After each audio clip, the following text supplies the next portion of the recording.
Going. Okay, so we're gonna go over pendulum sweep.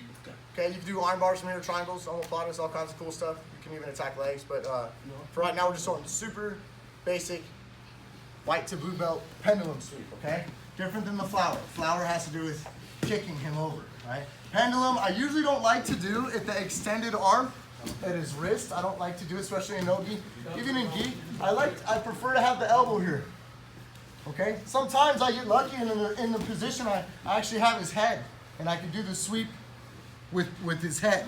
Okay, so let's talk about fundamentals. Turn to the left just a little bit. There we go. So some things that I want to have here. So let's say I got my opponent broke down. It's a million ways. We're not talking about that right now. But I'm going to hold his elbow. One thing I don't want is I don't want his elbow on the other side of my hip. I need his elbow to my center line. Same rule for arm bars, right? I need his elbow to my center line in order to attack his arm. If his arm's over here, it inhibits my hip. If his arm's in the center of my belly button, I can move my hips, right? So that's a big point there. So the next thing I do is I'm gonna reach underneath, okay?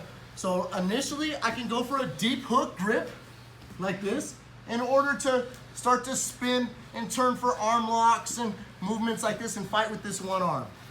It's a little bit different of a throw though. So if you plan on throwing them or defend the arm bar, but he defends early or whatnot, I don't always like to grab deep there. What I'll do is I'll seek up the inside of his thigh, just like that. Okay? This is gonna help me shot put him into the air. So I grab the elbow, it's going to my belly button, I rotate, I get underneath and I rotate all the way like I'm going for an arm bar, getting that habit. I take my feet and I'm gonna throw them both sideways. I'm going at 45-degree angle here, not totally sideways over my head, but like 45 this way. My swinging leg, the momentum leg, has to get out of the way before we hit the ground. So I swing it behind me, I shot put his legs. I want people to understand I'm not always coming up like this.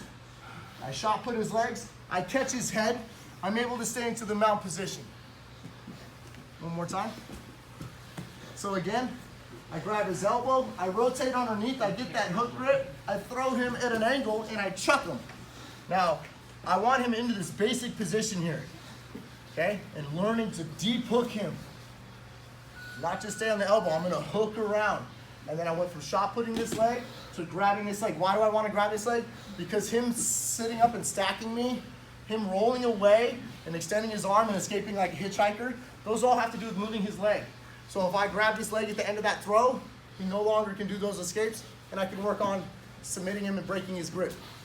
Okay? There's also a cool drill right here. If you're an instructor or teaching kids class, this will teach this throw. It'll also teach you to transition if the guy's powerful. Watch it. So I can even let my leg off his head, but I'm off this leg. I'm gonna let my partner up, okay? I'm holding my hip, he comes up, I grab the leg, I throw. Look. He comes up, I switch to that leg, I throw.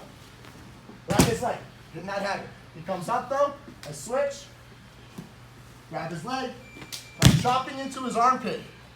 Okay, he starts to come up. Here, watch, I'm chopping into his armpit. 45 degrees, you can see the direction of my heel. Okay, so I'm going like this. If my opponent in the roll were to let go of his arms in the throw, like if I were here, well, then I land right into an arm lock. Sometimes I do it while he's in the air. So it's a little drill you could do. Sometimes I do it for like 30 seconds. The dude on bottom always gets dizzy, but that's just another thing instructors can do. Pendulum sweep.